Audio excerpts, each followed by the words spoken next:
You are now listening to the Outsider Sports Show right here on The Hog, the most comprehensive and hard-hitting sports hour on radio today. And now, coming at you with their unabashed sports magnetism, here are your hosts, Clint, Switzer, and Noah Groniger. And welcome everyone to the Outsider Sports Show right here on The Hog. Clint, Switzer, and Noah Groniger coming at you again on a beautiful college football Saturday. So much action. We're going to be previewing Mizzou and Georgia coming up here with Anthony Dasher of UGAsports.com. Also talking Kansas City Chiefs as they have a big game against the Oakland Raiders. George Atkinson, former Raider, Noah's going to join us a little later. Can't wait for that. We had him on our podcast a year ago. He's a forearm shiver, man. He's one of the best defensive backs in the history of the game, and he's going to come on this show right here today. That he is. We've got Raiders Chiefs George Atkinson giving a forearm shiver to Lynn Swann over the middle, crushing him. There's a picture on the internet of Mean Joe Green carrying Lynn Swann off the field after that hit. It is a beautiful sight to see. I suggest you go see that. George would have been ejected from so many games today, but that's the way the game was back then. They played with a passion. And we have a lot of respect for the Raiders organization back under Al Davis, under John Madden, and George. He's been on our show before. He's very fair when it comes to Chiefs Raiders. We're going to see what his prediction is on this game coming up. One of our all-time favorite guests, George Atkinson, just can't wait. Yeah, don't tune out just because this guy's a Raider. This guy knows his stuff. He's going to have a good report coming up for us on this game as we talk about the 5-0 Chiefs coming up a little bit. It's Saturday. It's college football time. That's what we're going to start with is Missouri, the 25th ranked team in America, as they enter the top 25 this week, getting ready to go on the road to Georgia here at the top of the hour on ESPN. No, a lot of people think Missouri has a good chance in this game. Georgia is battling tons of injuries. Their two starting running backs are likely going to be out, and we're going to talk to Anthony Dasher about this injury situation coming up. Their three starting receivers are out. Aaron Murray's a great quarterback. This is a great Georgia offense, but is this a situation where Georgia could be ripe for the picking? I'm not sure. You had that first half Missouri, Arkansas State that was scary if they ever play like that again. They came out in the second half and blew the doors off. If they play like that, then yeah, Georgia could be right for the picking. So it's just how they come out, and they need a full 60-minute effort. Well, we saw that this past Saturday as we broadcasted live from Nashville, Tennessee a week ago. Missouri goes on the road to Vanderbilt and absolutely dismantles the Vanderbilt Commodores from the word go. I mean, this was never a game. Missouri scored in about 1 minute to start the game, never trailed, never led by less than 14 points after the second quarter. So I'll tell you what, this Missouri team is starting to open some people's eyes. Quarterback James Franklin's playing well, really distributing the ball, and the Missouri defense is getting takeaways. Michael Sam has had 3 sacks, 2 consecutive weeks, 2-time SEC Defensive Lineman of the Week for Missouri. I think this is going to be the most entertaining game of the week in the SEC. Georgia has been giving up a ton of points defensively. They gave up 21 at home to North Texas a few weeks ago. They gave up 41 points in a win over LSU. They've been giving up points to everyone. This Missouri team is putting up points. The second-ranked offense in the SEC, the top rush offense.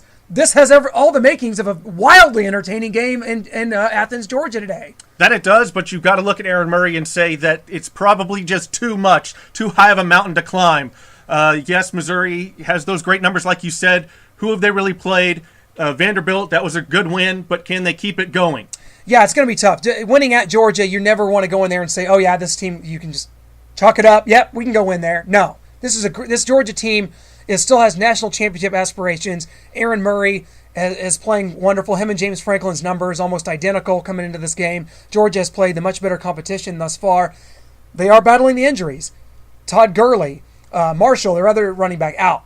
That's a big deal. They have one of the best running backs in the nation, likely out in Todd Gurley and Marshall. This is a big deal. Their third running back, Green, it showed a little bit when I saw him come in. So it's not like you're losing Gurley and Marshall and you're going to complete junk, complete garbage. You're going to unproven talent, though. Unproven talent, but it is talent. It's Georgia talent. They recruit well. Green's a good running back, but he's young. Can he find the holes consistently? Can Missouri shut him down? It'll be very interesting to see. Yeah, it really will. And I think this is almost a 50-50 game. I think if I had to pick right now, I'm going to pick the Georgia Bulldogs because you just can't look at Missouri right now and say, yeah, they can go on the road and win that game. They very well may do it, but going to be very interesting day in college football and in the SEC. As you go around the league, you also want to look at LSU. LSU and Florida is a very interesting matchup to me because Florida's a team that looks to be a little bit better since their quarterback, Jeff Driscoll, went down with injury. This backup, Murphy, looks like he can bring a little to their offense. And LSU, Zach Mettenberger is throwing the ball around. They're having a good year offensively. I think LSU wins this game, though. I think Zach Mettenberger is just going to blow the doors off of Florida. I mean, I don't think since they lost Jeff Driscoll, they have improved a little bit, but I still don't think they're up to the echelon of an LSU, and I think LSU wins this game. Yeah, I still think Florida. I still don't think much of this Florida team, to be honest. I'm with you, and I think LSU is a better team than most people think. We got, A&M going on the road to play Ole Miss. I think that could have some intrigue. I think Johnny Football is going to be able to roll down there and win. I think the Ole Miss Rebels were a bit underrated here in the last few weeks, but they've come back to earth a little bit. Alabama going on the road to Kentucky. It's not a basketball game, so I think we're going to have to go with Alabama slightly in that game by probably 30 or more points. Well, I'll tell you what, there's a lot going on, a lot of good action coming your way. I'll tell you one interesting aspect could come from the Big 12. And yes, I use the words interesting and Big 12 in the same sentence. Oklahoma, Texas. Texas is 2-0 in this league. They shouldn't be. They should have lost to the Iowa State a week ago. They were gift-wrapped, an absolute, there was a fumble. Iowa State had stripped it and we're going to win that game. Texas gets the gift, the kiss on the cheek from the Big 12 officiating, as they have so many times. This Oklahoma team under Blake Bell now, it's a real deal. I think that Oklahoma's, maybe with Baylor, the only two legitimate teams in that conference. Oklahoma's going to win big. Yeah, I think so, but Mac Brown, he really needs this game. Yeah, he does. He wants to keep his job. He wants to stay there, obviously. The Big 12 loves Mac Brown, as you saw in the Iowa State game. They gave him a little gift there for all his work in the Big 12. And the game's going to have to be close if he wants that kind of gift. They can't gift the entire game to him. It's going to have to be close. Mac Brown's going to try. I think he's going to fall short. I've got Oklahoma. Sooner. Yes, exactly. Well, another, we talked about the Baylor Bears a second ago. This team averaging 70 points a game right now. Unbelievable. Their average scoring possession is 1:18 seconds. This is a high tempo, up tempo as we see like at Oregon, only you're not hearing about any of these names here at Baylor. Art Briles, one of the best coaches in the country. I don't think he's going to be at Baylor long. Could be heading to Texas. Is this Baylor team just like West Virginia from a year ago where they were blowing the roof off, scoring 50, 60 points, and all of a sudden reality hit and they started losing? Baylor does have to go on the road to Grandpa Snyder Stadium. I think they're going to keep it rolling. I don't see the problems that West Virginia had last year coming to Baylor. I think Baylor can sustain it, keep it going. How much, how long can they go undefeated? I don't think so, but I don't think they're going to fall off as much as West Virginia did last season. Another interesting matchup, Kansas taking on TCU. Kansas looking for its first conference win in over 1,000 days. 1-33 in their last 34 conference games since 2009. Wow. What else do you say? There really is nothing. I know there's Kansas fans listening. We'd love to hear some feedback on that. They're waiting for us to talk about basketball. They want to hear that ball dribbling down the court. They do not want anything to do with the gridiron. It's October. The gridiron is still hot. No, we are still going there. We are still playing games on grass, and that's where we will stick for the moment. But I'll tell you what, we're getting ready to, after the break, going to bring on Anthony Dasher to talk Mizzou and Georgia. This game's getting ready to take place. I think, the anticipation's coming up. This is an ESPN game, going to be on national TV. I think a lot of people, very excited about this game. Missouri has to be able to run the ball. Missouri has 3 running backs that have played very well for them in Marcus Murphy and Henry Josie and Russell Hansborough. These 3 running backs are going to have to be able to run the ball to open up passing lanes for James Franklin. Darrell Green Beckham's going to have a big game. I'm just so, and we mentioned it at the top of the segment, I'm just so intrigued by this game. As a Missouri person and as a college football person, I'm so intrigued by this because Georgia, with the injuries, there's just a chance. There's a chance. Yeah, the injuries open up the door. They give it wide open whether Missouri can just get through there and take the victory away from the Georgia Bulldogs and Mark Richt and ruin their season, which would be lovely to see. But if that happens, Noah, Missouri becomes in the driver's seat in the SEC East. Oh, definitely. You got South Carolina, lots of questions there. Jadeveon Clowney, is he going to come back? What's going to happen? Spurrier going off back and forth with the media. Florida's down. They could be playing Alabama or LSU. They just need this win against Georgia, and it's wide open with all those injuries. Unbelievable to think, Noah, but you raise a good point there, and we'll see if it is able to come to fruition or not. A lot of wins out there for Missouri left. You still got Tennessee and Kentucky, 2 teams that you should be able to handle, and then you've got big games against Florida, Texas A&M. You can certainly count on a win against Johnny Football. I will definitely not be doing that. We'll see how that comes out. But I'll tell you what, guys, we got to go to a break. When we come back, Anthony Dasher from UGA Sports previewing Missouri and Georgia coming up here at the top of the hour on ESPN. And welcome back here on the Outsider Sports Show right here on The Hog. Joined right now, as promised, by UGAsports.com's Anthony Dasher. Anthony, welcome to the show. Big game coming up here at the top of the hour, Mizzou at Georgia. What are the feelings coming from the Georgia side of things here, man? Well, a lot of uncertainty right now with all the injuries Georgia has suffered over the past 2 weeks. Especially last week in Tennessee with Keith Marshall going down, Michael Bennett going down, Duffy Scott Wesley. So there's a lot of new faces that are going to have to come up. It's a big place for Georgia to come out with a win against Missouri. And I wanted to ask certainly about the running back Gurley, one of the best running backs certainly in the nation. Rumors that Coach Rick may have kind of been keeping it under wraps a little bit as far as his certainty for this game. What do you think is going to happen? What's your gut instinct? Well, I still don't think he's going to play, to be honest. I mean, he just, Monday and Tuesday, he did not practice. Wednesday, they had him out of the practice, still doing some straight line runs, but didn't actually work out with the team. And, Coach Rick, even though, he said he's doubtful, he did not totally rule him out. He said you never know how somebody's going to wake up on Friday, how he's going to wake up on Friday yesterday and how he's going to feel. So we'll see here in just a few hours. But I'll tell you what, the key facet to this team has certainly been quarterback Aaron Murray. This has been an offense, Anthony, that's been anything but old man football here in 2013. How important, regardless of the other injuries, is the fact that Aaron Murray and this offensive line is sitting here intact and putting up big numbers?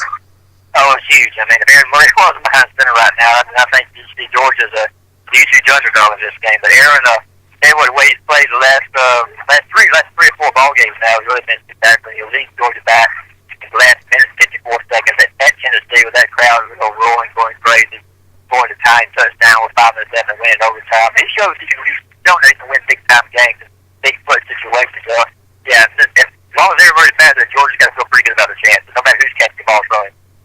What is the Georgia perspective of this Missouri team? Of course, the famous quote, "Old man football" from Missouri Sheldon Richardson a year ago. Georgia comes to Missouri, gets the win in Missouri's first ever SEC conference game. Now Missouri has 2 road wins against BCS level teams. Only a handful of teams have that going into this game. But what's the Georgia perception of this Missouri team coming in? I think they're very impressed with what they see from Missouri. Number one, Missouri's a lot healthier this year than they were when Georgia played last year. Jay Franklin, the quarterback, last year up in Columbia, was banged up. This year he's not. He's playing some great ball. Missouri is ranked number 2 in the SEC in both total offense and scoring offense. A lot of that's due to Jay Franklin. He's played is one of the top quarterbacks in the league so far. Big guy, 6'3", 240 pounds. Is actually their best runner in short yardage situations. So along with the guy who can throw the ball, they've got a guy who can run. Those things are very difficult combination for Georgia to stop sometimes. Of course, 2 top 10 offenses coming into this game. A lot of people certainly predicting this to be a shootout. What is your take so far on the Georgia defense? Certainly has been, a bit of a problem for them so far in this season. What do you think the deal is? I mean, of course, Georgia had so many players drafted into the NFL. Of course, Ogletree, Jarvis Jones, Sanders Cummings, guys like that. Is it just these new guys haven't been able to step up, or is it a schematic thing?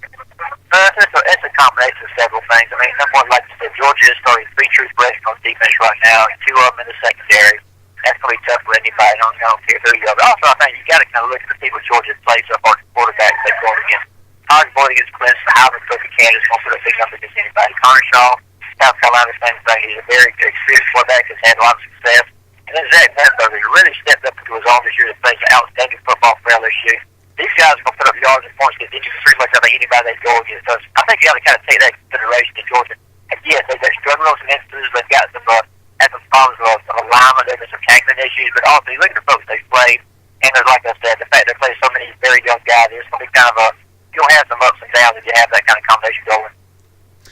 The Georgia Bulldogs have some big wins. They've played some big-time games already, narrowly losing to Clemson to start the year. This is a team that certainly can run the table and win a national title. I mean, the fan base, the expectations still have to be that this can be a team that plays Alabama or LSU or Texas A&M or whatever it may be in the SEC championship game and get to that BCS title game. Is that still a ringing endorsement down there from among Georgia fans? Yeah, I mean, that's still in front of everybody, outside in front of the team. But again, I think folks are so worried about these injuries right now. Georgia will actually be able to overcome those at this point in time. But, I still think, like you said, they still control their own destiny. They do what you say. They have a chance to go to the SEC title game, beat Alabama, whoever they might have to play. Then they're gonna have a shot to play for it all. And that's what I think a lot of these people kind of lost sight of right now because everything's gone down to injuries. How good do you think this Missouri team could be? Starting 5-0, obviously the schedule hasn't been near what a team like Georgia has played, but a couple nice wins in there. Georgia's got to go play Vanderbilt here in a couple weeks. How do you gauge Missouri and that performance against Vanderbilt? And what do you think of the Tigers going forward? Well, Vanderbilt's defense is Georgia right now is one of the worst in the conference. So got to kind of look at that. But still, anytime you go into another person's or another team's home policy, put up the numbers that Missouri did, you've got to respect them. And again, this is an experienced Missouri team this year, and Jake Franklin is a legit quarterback, and so I think you've got to take him very seriously. And I think Georgia does take him very seriously. So I don't really put much stock to the fact they play some some SDS teams and other teams that are not really obviously upper echelon of Division One. So I think they really got Georgia's attention for this. I know there was over probably 10 to 15,000 Missouri fans made the trip down to Nashville to see that game last week. Certainly a lot of Tiger fans heading down to Athens, one of the best atmospheres, one of the best stadiums, one of the best towns in all the SEC. What can some Tiger fans that have never been down to Athens expect from as far as an atmosphere and how that's going to go for this game on Saturday? Well, it's definitely one of the more unique places. I've actually talked online on Twitter with a bunch of Tiger fans who are coming down, and just want to tell them, come check out downtown. Athens downtown is one of the more eclectic, I guess, areas in the entire, SEC, as far as Saturday State and stuff. Very historic. It's a good place to watch football games. It's a good place to have a lot of fun. All right, Anthony Dasher, that's UGAsports.com. Of course, part of the Rivals Network. Do not miss these guys. I tell you what, for the amount of money you spend on subscriptions for these sites, the Rivals Network is the best there is. Anthony, we hope everybody comes over and checks out UGAsports.com. Certainly one of the best in the network. We appreciate you coming on today, and we'll see how this game plays out. Good luck to the Georgia Bulldogs going forward, my man. My pleasure. All right, thanks. We'll talk to you later. Later. And a huge thanks to Anthony Dasher from UGAsports.com for joining us, talking about Missouri and Georgia coming up here. And I'll tell you what, he seems to think that this Missouri team has the respect of the players and coaches and maybe even fans there down in Georgia. Yeah, they sure do. I mean, this game's going to be really exciting coming up. Can't wait for it. Go Tigers. We'll see what happens. We made the prediction. We both like Georgia right now, but see what happens. That's why they play the games. I want to move on now, Noah, to the National Football League and the team that this town right now is buzzing about, and it's the 5-0 Kansas City Chiefs. Of course, we were in Nashville a week ago covering Chiefs and Titans there at LP Field, a very rainy and stormy LP Field. Almost let it slip away. Almost let it literally slip away. I'll tell you what, Noah, you walk away from a game like that, and sure, you are glad to be 5-0, and you look up at it and you go, man, this defense is playing great. They got 2 more turnovers at the end of that game. Can this team keep it up? Because right now, what you saw was a 13-0 lead in the first half of that game, slip away in the third quarter because this offense was not able to produce to keep not only the clock moving, but certainly no more points onto that lead. Well, I think we can keep it going. We have the Oakland Raiders this week. I think we'll get a win there. Next is the Houston Texans. That's questionable. I know they've been down, but I still trust in Matt Schaub and Andre Johnson, Arian Foster, J.J. Watt. But after that, we've got the Browns and teams like the Buffalo Bills and Redskins. So we can definitely keep it going. Other than Houston will be a tough matchup, I still think. But, I still see this thing rolling along. Well, and let's talk about, I mentioned the offense, and I mentioned the fact that they were unable. And in fact, in the first half when it was 13-0 against Tennessee, the Chiefs' offense had only scored 6 points because they scored off of a crazy punt that went off a Titan player leg, and it was recovered in the end zone by Marcus Cooper, my new favorite player. Absolutely, playing unbelievably, getting turnovers left and right for this Chiefs team. But at a 5-0 start, this looks like a team that's going to be in the playoffs. The problem is, when you look up and you're getting wins against Tennessee, and you know what? You'll take those wins no matter what. With a backup quarterback. With their backup quarterback, you're going to take these wins no matter how you can get them. But you look in that division, Peyton Manning and these Broncos are still unbelievable.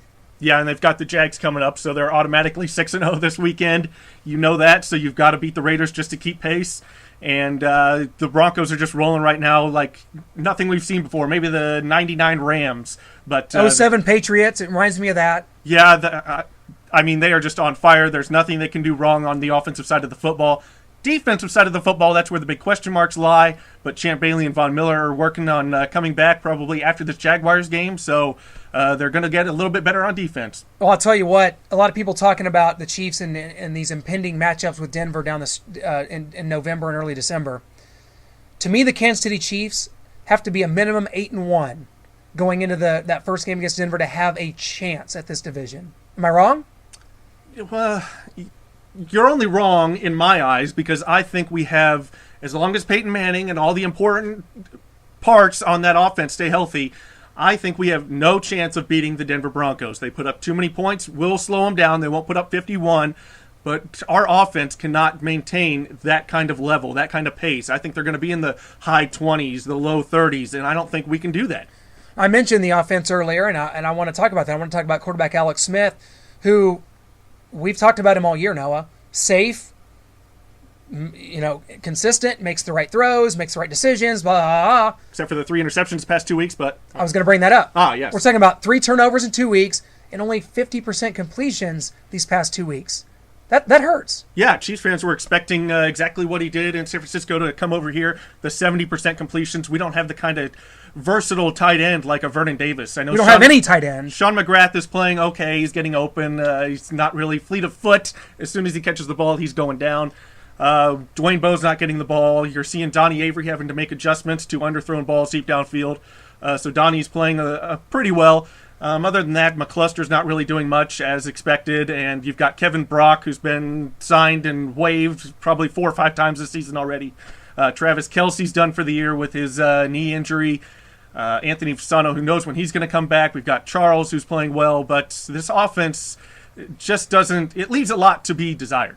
This is not an offense I don't think that Andy Reid wants to run. I think, in the future we'll see as they build the roster more around this offense, as Andy Reid's an offensive guy. I think it will improve. But right now, you got to look where you're at right now because next year's never guaranteed. The Chiefs are 5-0, and they have to look at what can they do to position themselves into the playoffs and to beat the Denver Broncos. That's what they have to do right now. I don't think right now, I agree with you, that this team cannot beat Denver right now. If the game was played tomorrow, I don't think there's a way. And the truth of the matter is they are going to have to find more creative ways to move the ball, to salt games away with the clock, to make plays in the passing game. They're going to have to find ways to do that because this defense is not going to produce game-ending interceptions week in and week out. This defense just cannot continue to do that. No, they can't. You've got, with Peyton Manning, you may be able to get some strips on the running backs, but as far as interceptions, relying on those Peyton Manning mistakes to win a game, that's just not going to happen. I mean, that is very rare. You cannot count on that. You've got to come up with some offensive scheme to get the ball moving down the field and try and keep up with Peyton Manning. All right, when we come back from break, guys, right here on The Hog, the Outsider Sports Show, going to bring you our interview. Our guest is going to be former Raider, current Raiders pre- and post-game show host, George Atkinson, coming up right here after the break. Stay tuned for that. And right here on the Outsider Sports Show, we are joined by former Raider George Atkinson, joining us for the first time in a year. George, last year when we had you on, we were basically making fun of both Chiefs and the Raiders as they went through dismal seasons. This year, the Chiefs are 5-0. The Raiders come in at 2-3. What do you make of this matchup this weekend, my man? No, it's going to be a good matchup. I think the Raiders are definitely going to have their hands full with the Kansas City Chiefs offense. I mean, they can run the ball, they can throw it. I think Reed has done a good job coming in there, keeping that nucleus together of guys who can perform for him. And so far, so good for the Chiefs. They're 5-0. Hopefully, the Raiders can buff that goose egg for them, Well, George, I want to ask you about quarterback Terrell Pryor, a player that came into this year was kind of surprising when he was named the starter over Matt Flynn. But he's come in and done a good job. He's shown some diversity. He can run the ball. What do you make so far, and what are the early returns on Terrell Pryor? Well, when you look at Terrell Pryor, you're talking about a guy who's a leader, a guy who injects energy and confidence in the team and the guys he's around. He makes other players better, I think. And he makes things happen, and that's what you got to have in a quarterback. He's a young guy, and I think he'll get nothing but better as time goes on. It's just a matter of him getting familiar with the system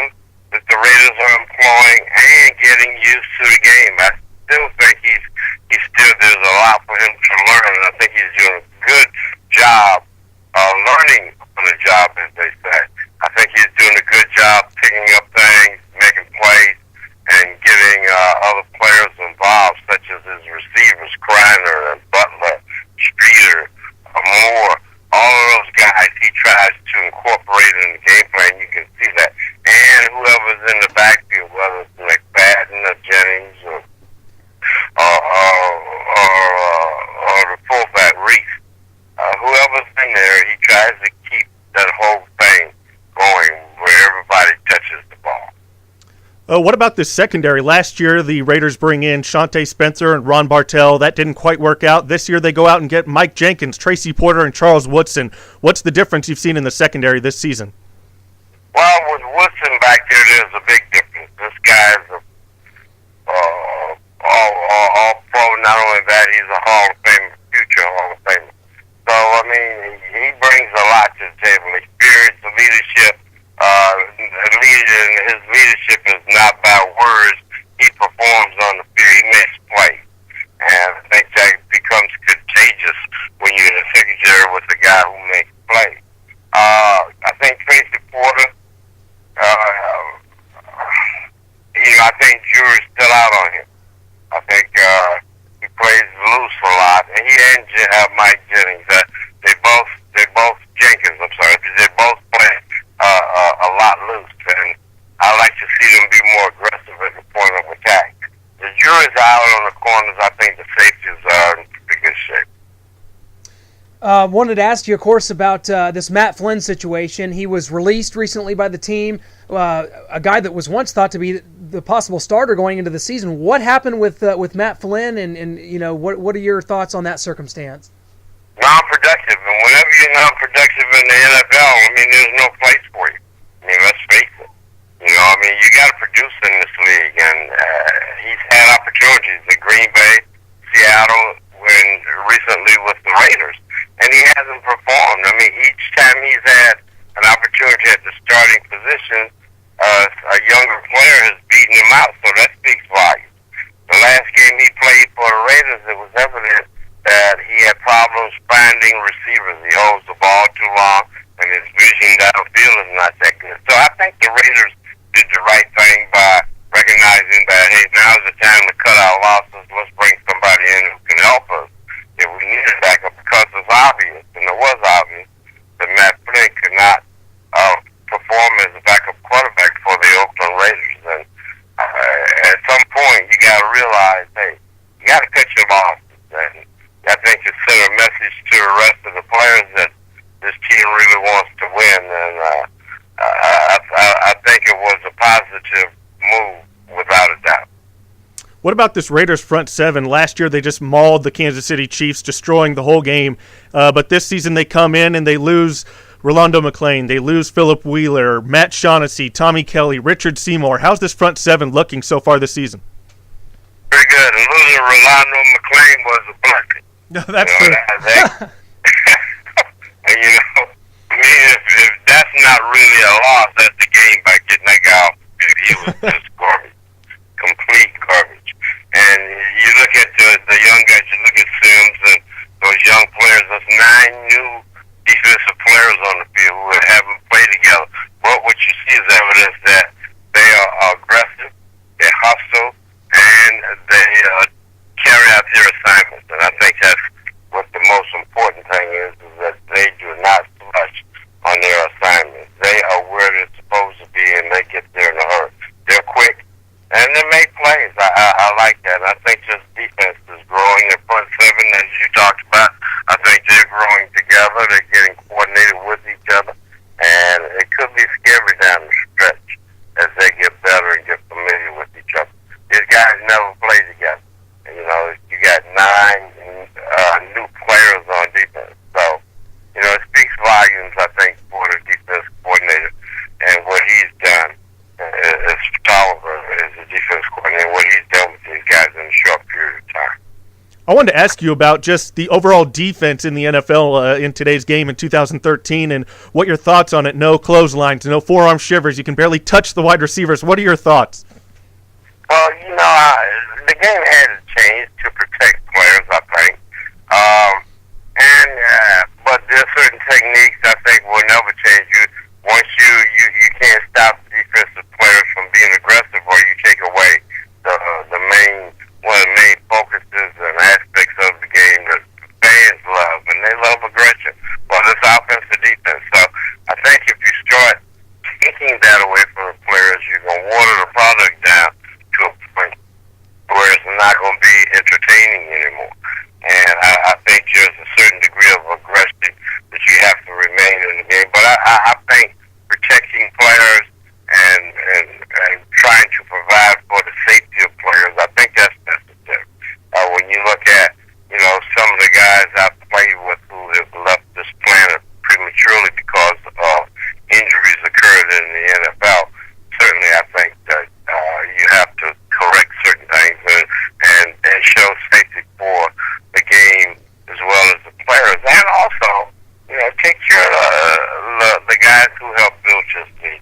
the right thing by them. I don't know if you saw that piece on PBS the other night. Yeah.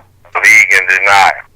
Yeah, and most revealing, I had no idea that the NFL was so, and I was naive to the fact that they were so just don't care about their own. Some of the things that were brought out in that piece was quite shocking and disturbing. So definitely, I think these young guys get as much money as they can and protect themselves so that later in life that they can enjoy the fruits of their labor. Speaking about questionable moves by the National Football League, they've got the Breast Cancer Awareness Month going on with all the pink, and I'm not sure if you're aware, but tonight Brandon Marshall wanted to wear green shoes for Mental Health Awareness Week, and the NFL said if he did that, they would not allow him to play in the game. What are your thoughts? Once again, the hypocrisy of the NFL. Guys in the suits just making decisions. Most of them have never played. If you're going to bring awareness on one disease, why not all? If you're going to support one organization, then you have to support others. I mean, it's crazy. I mean, I don't get it. A lot of things. Like I said, I'm still in shock at the disregard that the league has for the guys who played in this league. It's amazing how the pioneers of the NFL who helped make this league and who helped brought the game to where it is, not considered that. And it's just typical. It's the typical hypocrisy of the NFL to make a statement like that. And enough guys get together and say they want awareness for a cause. They'll listen because it's the players who make the league, not the damn suits that's up there in New York. George, I want to ask you about this Chiefs-Raiders rivalry. Of course, for the past decade or so, the teams haven't been very good. The players, there's been high turnaround, coaches coming and going. Are we going to have to literally bring yourself and Ben Davis and bring back Tatum and bring back all those great players, bring back Willie Lanier and Otis Taylor? Are we going to have to bring these guys back just to get this rivalry going again? How in the world is this going to finally get going again? Are you going to have to come back and throw some forearms? I think it's about to get going again. I think you will see evidence this week that there's still a flicker of a flame with this rivalry, and maybe, like you said, we can blow some more air on it and get the fire going. It has dwindled because both teams, like you said, you're accurate. Both teams have gone backwards to a degree as far as what they were back in the day and how they played. And I guess that's what time does. It's a cycle. So I think we're gonna see that again. It's inevitable that you're gonna see that same intensity, that same competitiveness, that same desire, that same ability to get out and play top-notch football against each other. You're going to see that again. I think you're going to see the AFC West start to change quite a bit because it has to change. I mean, it's a must that it gets back to the competitive edge that it had for years in the NFL. And I think we're starting to see that. The coaches, the young and older coaches who come into this league, into this division, and start to transform it.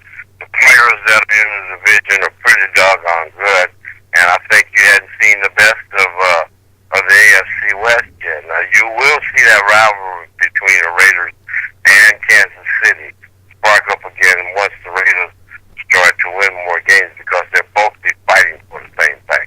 That's the division title.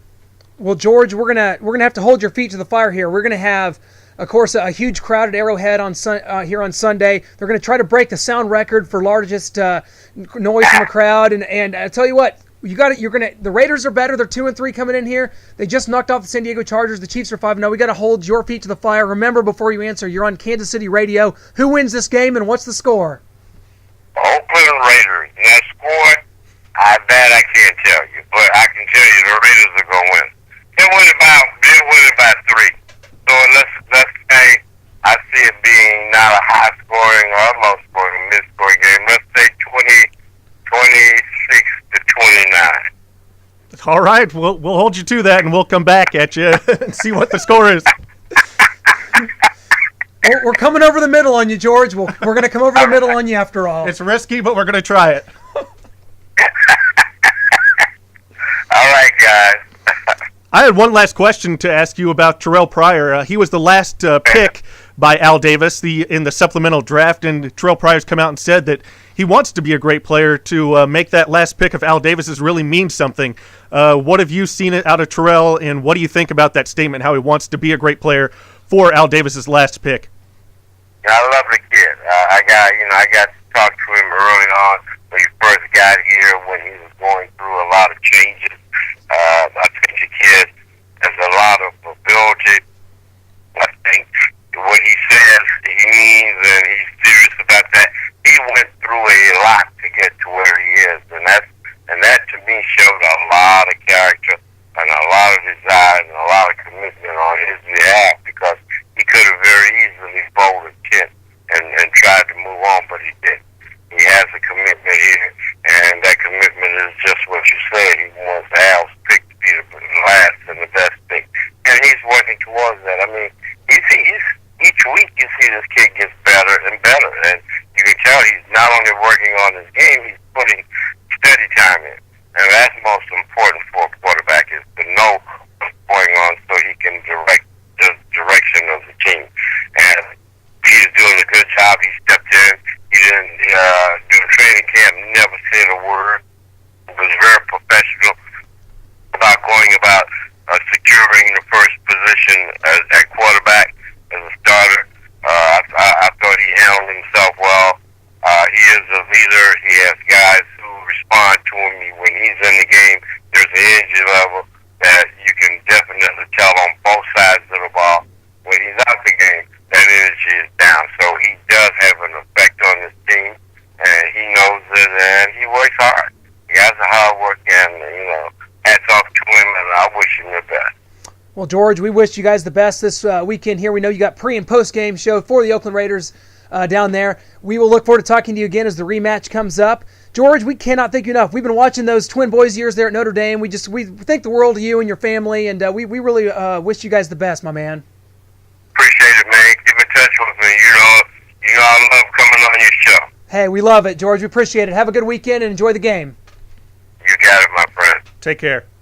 Awesome to hear from our man, George Atkinson. Great to have him on. Insight is so appreciated. And you know what? He's a Raider, but I have a lot of respect for the guy. Yeah, I love George. Just love having him on. Can't thank him enough. We've had Sean Salisbury last week, George Atkinson this week. My two favorite guests of all time that we have had on this show. Can't thank him enough. Huge fan of George Atkinson. All right, guys, when we come back, we're going to be talking about the rest of the NFL, talking more about this Chiefs-Raiders game and all the happenings in the National Football League as we head into Week 6. And welcome back to the Outsider Sports Show as we begin our final segment. We're going to be talking about all things NFL. We just talked with George Atkinson, the former Raider, about this Chiefs-Raiders game, and he picks the Raiders 20-17. Noah, I'm not gonna go there. I'm not gonna agree with George, even though he may find me at some point and absolutely destroy me. I am gonna go Chiefs, and I'm gonna go Chiefs 27-17, a 10-point win. Hey, we've been winning games by 9-10 points. Keep it going. Yeah, I love George. Love the interview. Love everything that he brings. But I am going to have to agree with my buddy Clint Switzer here and go with the Kansas City Chiefs. I've got them by 14, 24-10. Yeah, I think this defense, what you've seen from Terrell Pryor is a bit of a concern. We saw Ryan Fitzpatrick, the Titans' backup quarterback, have some success running the football, and Terrell Pryor is tailor-made to take off and run. I think this Chiefs team's going to have and Andy Reid's going to have a good game plan. Bob Sutton's going to have this team prepared for Terrell Pryor and what he might do as far as when he takes off, because down the field throwing, he's not going to give him much in that area, I don't think. Yeah, I mean, if we're coming hard with Holly and Houston around the ends, we're going to need the push from Dontari Poe, which we've been getting. But you saw Ryan Fitzpatrick, who's more of a statuesque quarterback, get out and scramble. Terrell Pryor's 1,000 times better than him at that. That's his forte, and if we are not better than we were last week at that, Terrell Pryor could run wild. I think you're going to see this team get some more pass rush on this Raiders offensive line. I really think, should Justin Houston play, which right now is questionable, I think you're going to see some pass rush from him, Holly. I think they're going to get to Terrell Pryor. I think that Derek Johnson is probably going to be, the quote-unquote spy that sticks around and around the line of scrimmage and makes sure that Terrell Pryor's not running all over you. But you know what? We saw a much better running quarterback in Michael Vick just a few weeks ago. Had a couple big plays, but you know what? You're going to take that because he's not a quarterback that's proven he can stand back there and beat you with his arm, which is what it's going to take to beat this Chiefs team. Yeah, but I don't see it happening. We've got a great secondary, Flowers. Marcus Cooper. I cannot talk enough about this guy, my new favorite player, coming out of nowhere. Dontari Poe's a beast right now. Yes, Dontari Poe, best nose tackle in the NFL right now. Vince Wilfork is out, so that helps. But even though Vince Wilfork is in, I think Dontari Poe's taken his... he's taking his game to the next level. I mean, this is a guy that we criticized, the draft pick, a guy from Memphis that hadn't produced a lot in college. He needed this coaching. This coaching is absolutely tailor-made for him. He's getting pushed up the middle on every play. He's got some sacks. I love what Dontari Poe's bringing. And I think that, you know, as the Chiefs try to break the record for loudest crowd, for decibel-wise, they're going to try to break the Seattle Seahawks record of 137 decibels in this game. I know, Noah, you're a huge fan of this, and I really know you. I know you want to see this record broken more probably than a Chiefs victory. No, not quite. Not quite. I hear people wanting to bring whistles in, and they're not afraid to use anything, and it's just phony baloney to me. It is. The whole thing is, I think. Yeah, I think it's a joke. You know that you're going for the record, so you're going to try to be even louder than you normally are. It should be just randomly checked if you want to do it. Just during a random game, you don't know they're there. You don't know that they're measuring you, and that's how you should get it done. Not, hey, it's this game, let's all be loud because we want to get a record. Like, it's just... The Seattle Seahawks have the record at 137 decibels. I heard some reports that the loudest recorded decibel level so far at Arrowhead has been 106. And I'll tell you what, that Cowboys and Giants game were loud. Insane. Yeah. And this record just seems artificial to me, just completely artificial. So beat the Raiders, get to 6-0. Item number 1, yes? Item number 1 through 10, yes. I'll tell you what, let's also talk about, because of course it's October, Breast Cancer Awareness Month. Great that the NFL partners with them. I'll tell you what though, no, I'm gonna go a different way with this because the last few years that the NFL's done this, I have just been, it is just, the pink is distracting to me. The gloves, all the wristbands on the field, it's distracting to me that it's all there. I think it's great that it's a great cause, and I think that you could simply make your cause known by putting pink ribbons on the jersey or the helmet. And in recent weeks, we've seen the penalty flags were pink for 1 week and a couple games. That's no longer the case, but the pink penalty flags were a joke. I couldn't tell when we were at the Titans Chiefs game this past Sunday in Nashville if it was someone's towel on the field or if it was a flag. I couldn't tell. I don't like all the pink. I might be in the wrong. I'm okay with the pink. I mean, obviously, I don't like the pink flags out there because you had the towels and the flags the same color. Couldn't tell what they were. Like you said, even on the broadcast, they kept mentioning it over and over again. That's where they're changing back to the yellow flags this week. You're going to see those out there. I don't mind the pink towels or gloves or whatever. I mean, it's too much, man. It's not my favorite. I'm not a fan, but it's okay. It's distracting to me. But I've heard a conspiracy flying around that the NFL's really pumped up this breast cancer awareness thing because it's pink. It has a color. That means they can make pink jerseys and sell the pink towels and pink gloves and all that other stuff to make money. And they wouldn't allow Brandon Marshall to wear green shoes because he wanted to support Mental Health Awareness Week. And they wanted nothing to do with that because they're all on board with this pink breast cancer awareness. Because money's changing hands on that. Yes, right. Exactly. And what about prostate cancer, brain cancer, all kinds of other cancer? Why just breast cancer? It's because they have a color. It's a widely known color for that disease. Right. The pink is white. You see it out there everywhere, and you see the pink ribbons. And I wore a pink ribbon into LP Field last Sunday in Nashville, and I had no problem doing that. I love the support. But you're right. I think, when I went into the Titans team gift shop, what did I see? Pink jerseys everywhere, pink teddy bears, pink everything.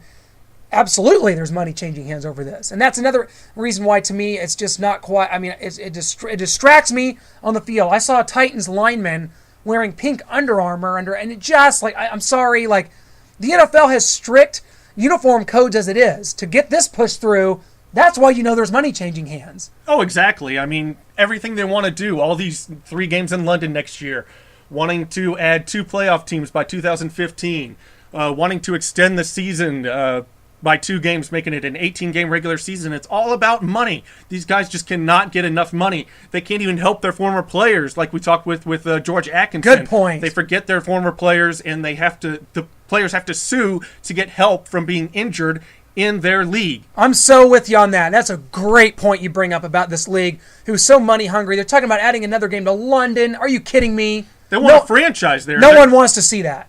About Get real. 3 to 5 years, I think we're going to see a big push to getting a franchise in London. Well, that's obviously what Goodell's posturing for. I think it's a joke. I don't even want to watch the games over there in London. Do those fans know what they're looking at down there on the field?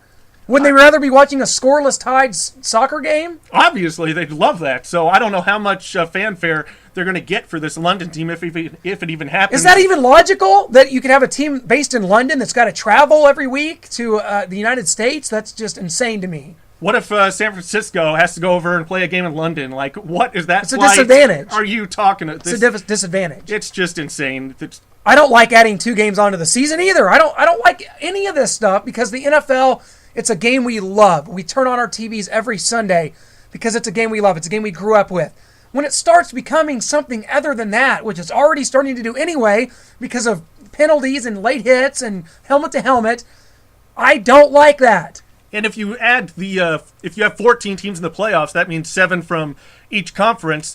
Then you have 3 teams on a bye the first week because you have the other 4 teams playing each other, and then the number 1 seed would get like a double bye because they can't play. You can't have 2 teams go and then play 3 teams. Like, it's just, I don't know what they're thinking, what they're trying to do, except a big money grab. What we found in sports is that adding teams to playoffs makes it confusing, makes it weird, makes the numbers not work.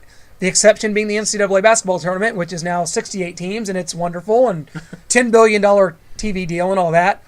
But in the NFL, you don't need those teams. You know who the best teams are at the end of the year. Those teams earn the right. You don't need to bring in more. I don't think that would work at all. Yeah, I don't like having those teams, the extra teams, and soon they'll probably get to 16. That's half the league. I think the NBA has half the league in their playoffs. I don't like having half. I like it being the echelon, the top, and reward those teams that play the best. Well, I'll tell you what, as we move on to the rest of the National Football League, some big matchups this week. And one I want to look at is Patriots-Saints. Because we saw the Patriots go in with no offense and they lost the game to the Bengals a week ago. Tom Brady's trying to piece this thing together. Their defense is keeping them in games. They've won them 4 straight to start the year. This Patriots team's intriguing to me, but so are the Saints. Back to undefeated. Sean Payton, Drew Brees back to playing great football. The defense is playing a little better there in New Orleans. What do we make of that game? Yeah, Rob Ryan has really impressed me. I didn't think he did very well in Dallas. I think that the defense was confused there, brought too many schemes. Apparently he's learned from that. And this New Orleans defense, which I thought was going to be near the bottom of the league and keeping the Saints from winning games, is playing outstanding football for where they used to be. They were 32nd, and now they're middle of the pack. And this offense is on fire, which I didn't think would happen just by saying, hey, Sean Payton, you're back. But it did. It did. And they are on fire. And the New England Patriots get Rob Gronkowski back. Danny Amendola's back. I think this is going to be the most exciting game in the National Football League for this week. I'm with you on that one. And I want to talk about another team, which is the Indianapolis Colts. Picked up a huge win last week as they knocked off the Seattle Seahawks, who I think look to be one of the better teams in the league as well through the first few games. They're taking on the San Diego Chargers, a team that a week ago today I would have told you, wow, this team looks a lot better. Rivers is playing out of his mind. Then the big game happens on Sunday night. They lose. Well, it was actually Monday morning because it started at 10:30 at night. Still have no clue why that took place. They lose at Oakland in front of 35,000 fans in that stadium with the whole upper level blocked off. The shine is wearing off the San Diego Chargers for me after just 1 week. I think I've seen enough. Yeah, and I think you're going to love this because I didn't know why the game was being played this late either, but I learned while I was watching the broadcast, laying in my bed, falling asleep at midnight when it was only halftime. They mentioned that the Oakland A's were playing baseball that night, late at night, and so they had to wait until they finished playing baseball, then change it from a baseball field into a football field, bring more seats in, get rid of the pitcher's mound, and then play the game. That is just wow. So I figured you loved that baseball ruining a football game for which, everybody. by the way, let's get into the Major League Baseball playoffs. Oh wait, let's not. That was a joke. I don't even know who's in them, so it's going to be a little Radios hard. all over the city turned off. Can we get them back? We still got more NFL talk to go. But yeah, that San Diego team looks like a team that looks kind of like the San Diego that we've come to know and love over the last few seasons. Yeah, I still like Phillip Rivers. He started out great. He's kind of regressed a little bit. He lost Malcolm Floyd as number 1 wide receiver. The Chargers Still don't have a running game. Ryan Matthews is injury prone and just can't do much. Danny Woodhead's helping out a little bit. Antonio Gates is playing a little better, but Dwight Freeney's out for the year. It's still a mess. They need a stable foundation there. I don't think Mike McCoy, their new head coach, is the answer. But moving on to another subject that is personally close to my heart is the New York Jets starting quarterback, Geno Smith. 3-2. 3-2, all 3 wins, fourth quarter comeback wins, most in the league right now in the National Football League. 16 of 20, 200 yards, 3 touchdowns, no interceptions, no fumbles, no turnovers at all. Beat the Atlanta Falcons on Monday Night Football. What are your thoughts on Geno Smith? Well, I'll tell you what, Noah, before we joined the team here at the Hog, we had our own podcast a year ago. And all through the season, when the Chiefs were, having one of the worst seasons ever, they were 2-14, we said, this team has to draft a quarterback, and it's got to be Geno Smith. Then all of a sudden, the pundits started to tell us, nope, this Geno Smith is not the guy. He's not. He's got leadership issues. He's not this or that. Well, you know what? A team took a chance on him in the second round, and he has made an immediate difference on that team. The Jets have a decent defense, but they don't have a lot going on offense. Geno Smith looks to me every bit like a guy that could have been taken 1 overall and a guy that's going to be a really good quarterback in the NFL. You mark my words. Exactly, and we took Eric Fisher, who is struggling. Now he's out with a concussion. All the offensive tackles are struggling. The Lane Johnsons, DJ Flukers, and Luke Jokel, who's now out for the year for the Jacksonville Jaguars. We should have taken Geno. We didn't, so there's no use crying over spilt milk, I guess. But it's just kind of interesting to see how me and Clint wanted Geno, and now he's doing very successful in New York when the pundits, Tony Kornheiser from Pardon Your Interruption on ESPN, said that he can see the Jets going 0-16. Geno's not ready. This team's a mess. Mark Sanchez is injured. They need to get rid of him. And he just thought it was a complete mess. And now Geno has him at 3-2, looking to make a push toward those playoffs. All right, Noah, we got to thank everyone for listening to us today here on the Hog the Outsider Sports Show. We're so glad. Guys, hope you have a wonderful weekend. Spend some time with the family. Spend some time in front of the TV watching some football. Spend some time at a stadium watching some football, better yet. Grab your favorite beverage. Grab your favorite snack. Make it happen.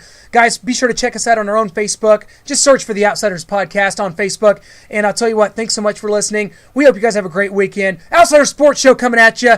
Tune in every Saturday morning at 10 a.m. Thanks a lot. George Atkinson.